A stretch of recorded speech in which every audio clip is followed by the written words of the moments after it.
दोस्तों आज की वीडियो में मैं आपके साथ तीन चीजें शेयर करने वाला हूं। सबसे पहला तो ये कि टियागो की 30,000 वाली सर्विस में कितनी कॉस्ट आती है, कितना खर्चा आता है इसकी मेजर सर्विस में जो होती है 30,000 किलोमीटर पे। दूसरी चीज जो मैं आपके साथ शेयर करने वाला हूं वो है टाटा का सर्विस एक्सपीरियंस। जैसा कि मैंने पिछले वीडियो में आपको दिखाया था कि जहां पे मैंने सर्विस कराई थी उनकी सर्विस से मैं बिल्कुल खुश नहीं था, काफी परेशान था, क्योंकि एक तो उन्होंने टाइम बहुत लगाया था और छोटी छोटी चीजें जो मैंने उनको बताई थी उसमें से कोई भी उन्होंने मेरे को रिजॉल्व करके नहीं दी। ऑल्दो बाद में मैंने कंप्लेंट करी तो उसके बाद वो आ गए थे गाड़ी उठा के, उन्होंने सारी प्रॉब्लम सॉल्व भी करी, बट स्टिल जो है ना, मतलब एक बार कंप्लेंट तो मुझे करनी पड़ी ना, हरासमेंट तो हुई कस्टमर की। तो इस बार मैंने सोचा था कि किसी दूसरे सर्विस स्टेशन पे जाऊंगा और वहां पे उनका सर्विस एक्सपीरियंस लूंगा कि कुछ फर्क पड़ता है कि नहीं। तो मैं वो भी आपके साथ शेयर करने वाला हूं, क्योंकि इस बार मैं किसी दूसरी जगह गया था सर्विस करवाने के लिए।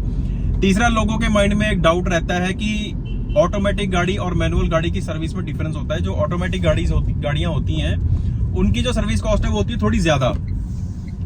तो वो भी हम इस वीडियो में आज डिस्कस करने वाले हैं कि वाकई में ऐसा होता है या फिर लोगों का सिर्फ मिथ है कि ऑटोमेटिक गाड़ियों की सर्विस कॉस्ट ज्यादा होती है। तो सबसे पहले बात कर लेते हैं सर्विस एक्सपीरियंस की। तो पहले मैं करा रहा था सर्विस अपनी गाड़ी की चंडीगढ़ में, फिर उसके बाद मैंने लास्ट वीडियो में आपको दिखाया जब मेरी गाड़ी का पीछे वाला शीशा टूट गया था, तो मैं अपने घर के पास ही मेरे है तो वहां पे मैं गया था गाड़ी की इसका शीशे का पता करने के लिए।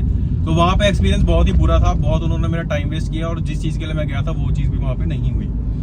फिर मैंने सोच लिया था कि भाई जब इतनी सी छोटी सी चीज नहीं है मेरी रिजॉल्व कर सकते तो सर्विस तो क्या ही करेंगे। फिर वहां से मैंने अपना माइंड हटाया कि यहाँ नहीं कराना है। तो फिर मैं तीसरी जगह पे गया इस पर सर्विस करवाने के लिए गाड़ी की। तो वहां पे जब गया तो नो डाउट उनका एम्बियंस अभी तक मैं जहाँ पे सर्विस कराई है, जहां भी मैं गया हूँ, एम्बियंस उनका सबसे अच्छा था। सर्विस, कस्टमर सर्विस या कस्टमर लाउंज आप उनका बोल सकते हो, बहुत अच्छा था, नीट एंड क्लीन था, खाने पीने की कोई दिक्कत नहीं थी।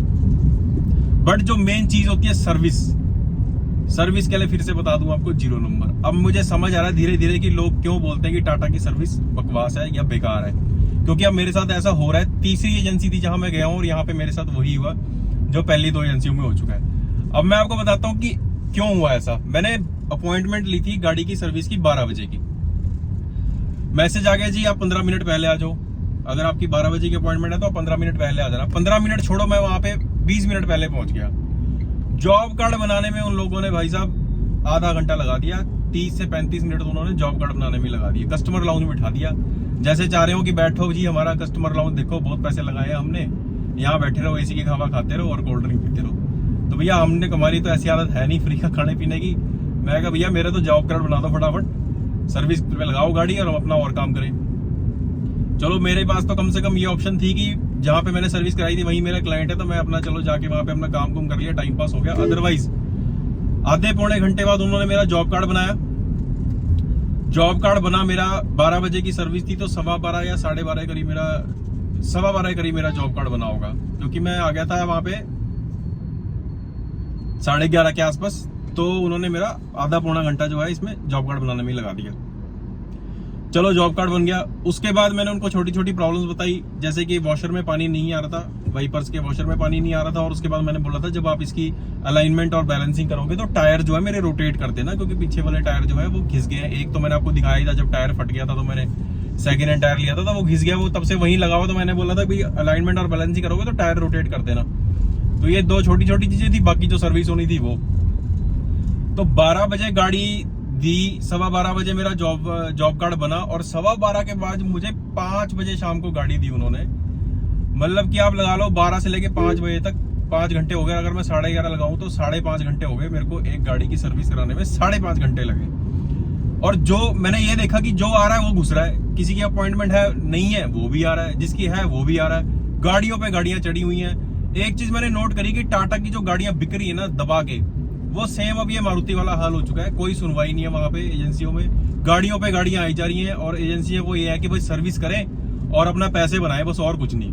कस्टमर सेटिस्फेक्शन गई भाड़ में। तो गाड़ियों पे गाड़ियां आई जा रही हैं, जिसकी अपॉइंटमेंट है वो भी आ रहा है, जिसकी नहीं है वो भी आ रहा है। किसी को मना नहीं कर रहे कि इतनी गाड़ियां हो चुकी हैं आज नहीं होगी, बस ले ही जाओ। अब पता नहीं जब आप ऐसे गाड़ियां एजेंसी में लेते हो तो क्या सर्विस आप उसमें कर लोगे, किसी को मतलब प्रॉपर टाइम दे पाओगे किसी सर्विस को? नहीं, क्योंकि गाड़ियां देनी है आपको वापस, तो जल्दबाजी में होगा सारा काम। तो जल्दबाजी में भी क्या होगा आपको बता रहा हूं मैं। मेरे को 5 घंटे में गाड़ी मिली और उसके बाद सबसे बुरा, मैं चलो टाइम को भी मैं नहीं मानता कि चलो कोई बात नहीं, अगर आप अच्छे से काम करोगे टाइम भी लग गया, मान लिया हमने। टाइम लगाने के बाद भी जो मैंने प्रॉब्लम्स उनको बताई थी, एक तो मेरे वॉशर में पानी नहीं आ रहा था, वो भी नहीं आया वैसे का वैसे ही, और जो टायर रोटेट करने के लिए किया था वो भी नहीं। टायर रोटेट भी नहीं हुए। अब मुझे तो ये डाउट हो रहा है कि अगलों ने व्हील बैलेंसिंग भी करी थी या अलाइनमेंट करी थी कि नहीं, पता नहीं, समझ नहीं आता कि लोगों ने किया भी कुछ की नहीं किया। डाउट हो जाता ना क्रिएट माइंड में, जो चीज आपने बोली वो हुई नहीं तो इट मीन्स पता नहीं बाकी चीजें भी इन्होंने करी होंगी कि नहीं करी होंगी। फिर चलो मैंने कहा चल तेल चेक कर लेते हैं भाई, कहीं इंजन ऑयल भी चेंज किया है कि नहीं किया, कहीं ऐसे ही तो नहीं दे दी गाड़ी। तो इंजन ऑयल निकाल के चेक किया तो हाँ, इंजन ऑयल तो चेंज हुआ था और फिल्टर वगैरह भी पता लग ही जाता है कि चलो चेंज हुआ था। बाकी कस्टमर सर्विस जो है वो जीरो, कुछ भी नहीं। मतलब टाटा का तो वही हाल हो गया जो मारुति का था। मारुति में मैं नहीं गया था इसीलिए क्योंकि बिल्कुल भी सुनवाई नहीं होती। मेरे पास पहले ऑल्टो थी K10, उसके बाद मैंने होंडा ली और अब ये तीसरी टियागो है। तो मारुति में भी कोई नहीं थी सुनवाई।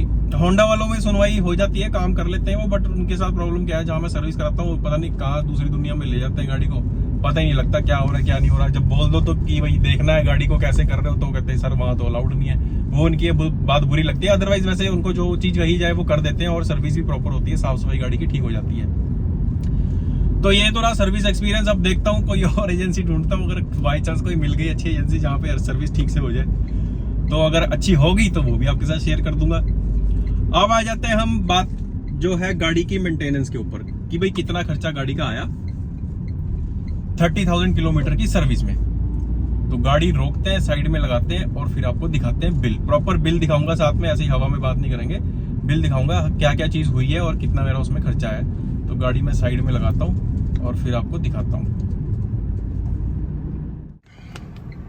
तो ये निकाल लिया जी मैंने बिल। सबसे पहले आप इसमें देख सकते हो इंजन ऑयल है, उसके बाद ऑयल फिल्टर है, फिर एयर फिल्टर है, फिर उसके बाद ब्रेक फ्लूइड है, फिर उसके बाद ब्रेक पैड्स हैं, और उसके बाद फिर ये वेट है जो अलाइनमेंट बैलेंसिंग में जो वेट यूज होता है उसके, और मेजर सर्विस के इन्होंने 930 रुपए यहाँ पे लगा रखे हैं। और उसके अलावा अगर मैं आपको दिखाऊं तो यहाँ पे इन्होंने ब्रेक जो रिप्लेस करी है, ब्रेक पैड जो रिप्लेस किए हैं उसकी लेबर है 372 रुपए, और ये व्हील बैलेंसिंग के है 279 रुपीज, और 349 रुपीज है व्हील अलाइनमेंट और चेक के एडजस्ट करने की लेबर। तो मैं आपको बता देता हूँ कि मोटा मोटी ये वाली जो चीज है ना इन्होंने ये एक्स्ट्रा लगाई है। हालांकि मेरे पास तो गोल्ड की AMC है जैसा आपको पता है, तो मेरे कोई चार्जेस लगे नहीं। ब्रेक पैड्स इन्होंने यहाँ पे चेंज किए हैं। मेरे हिसाब से तो ब्रेक में कोई इशू था नहीं, पर मेरे को लगता है कि जैसे कि ये जो पार्ट्स हमारे गाड़ी में लगाते हैं AMC के दौरान, तो इनको तो रिम्बर्स हो जाते हैं कंपनी से, तो AMC वाले इसलिए शायद इसको लगा देते हैं। मेरे हिसाब से तो कोई जरूरत नहीं थी तो इनको चेंज करने की। अगर इनकेस मान लो मैं सर्विस करवाने जाता, मेरे पास गोल्ड AMC ना होती, तो मैं ये जो एक ब्रेक पैड जो है चेंज ना करवाता। तो मोटा मोटा मैंने यहाँ नीचे हिसाब बना लिया है। टोटल जो इस सर्विस में जो कॉस्ट आई है वो 7,075 रुपए है। ऑल्दो मैंने कुछ नहीं पे किया, मैंने सिर्फ व्हील बैलेंसिंग के इसमें जो वेट लगा है उसके हैं 152 रुपीज, मैंने यही पे किए हैं।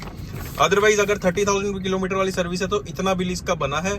उसमें से मैं इसमें से ये ब्रेक पैड निकाल देता हूँ। अगर आपके यूज हुए तो ये चार्जेस लगेंगे, और अगर आपके ब्रेक पैड नहीं लगते तो ये 2,800 रुपये मैंने यहाँ पे लेस कर दिए। ये आपकी सर्विस कॉस्ट बनती है 4,273 रुपये 4273।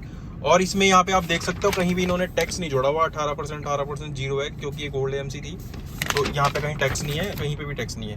तो यहाँ पे मैंने मोटा मोटी 18% यहाँ पे टैक्स ले लिया है। अगर आपकी 30,000 किलोमीटर की सर्विस होगी तो मोटा मोटा आपका जो है मेन चीजें जो उसमें चेंज होने वाली हैं, एयर फिल्टर है, ऑयल फिल्टर है, या फिर इंजन ऑयल है, या बैलेंसिंग वगैरह है, तो आपके 5,042 रुपये या मोटा मोटा 5,000 रुपये आपके 30,000 वाली सर्विस में जो आपका खर्चा जो है आने वाला है। तो क्या क्या काम हुआ गाड़ी में वो मैंने आपके साथ शेयर कर दिया। 30,000 किलोमीटर वाली सर्विस में और लगभग 5,000 रुपये का हमारा उसमें मोटा मोटा खर्चा आया है। इतना ही खर्चा अगर आपका आएगा, अगर आपकी रूटीन सर्विस है 30,000 किलोमीटर वाली, कुछ एक्स्ट्रा उसमें नहीं है तो। अब बात रहेगी ऑटोमेटिक और मैनुअल गाड़ी के खर्चे के कंपैरिजन की। अब मैं आपको बता दूं 30,000 किलोमीटर गाड़ी हमारी चल चुकी है और अभी तक कोई भी ऐसा एक्स्ट्रा खर्चा नहीं हुआ कि ऑटोमेटिक की वजह से हुआ कि गाड़ी हमारी ऑटोमेटिक है इसकी वजह से कोई एक्स्ट्रा खर्चा हुआ, तो ऐसा कुछ नहीं है। जो मैनुअल गाड़ी की सर्विस होती है जैसी वैसी ही इसकी सर्विस हुई है, अभी तक कुछ ऐसा कुछ खर्चा नहीं आया। वो उसका कारण ये है क्योंकि ये जो ऑटोमेटिक AMT है, ऑटोमेटेड मैनुअल ट्रांसमिशन, जैसे मैंने आपको पहले भी बताया था, इसमें जो है वो टॉर्क कन्वर्टर या CVT या फिर वो DCT वाला कुछ काम नहीं है, सिंपल मैनुअल गियरबॉक्स ही है। उसका बस एक उसमें से आप कह सकते हो क्लच हटा दिया बस आपकी कन्वीनियंस के लिए, बाकी गियरबॉक्स वही है, सारा कुछ वही है।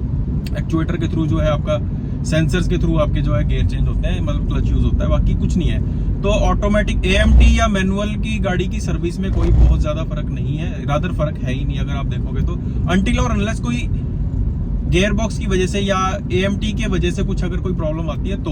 अगर आप सर्विस की बात करेंगे तो सर्विस में ऐसा कोई एक्स्ट्रा खर्चा इसमें नहीं। तो वीडियो अगर अच्छा लगा हो तो लाइक करें, चैनल को सब्सक्राइब करें। मिलते हैं नेक्स्ट वीडियो में, तब तक के लिए take care and bye bye.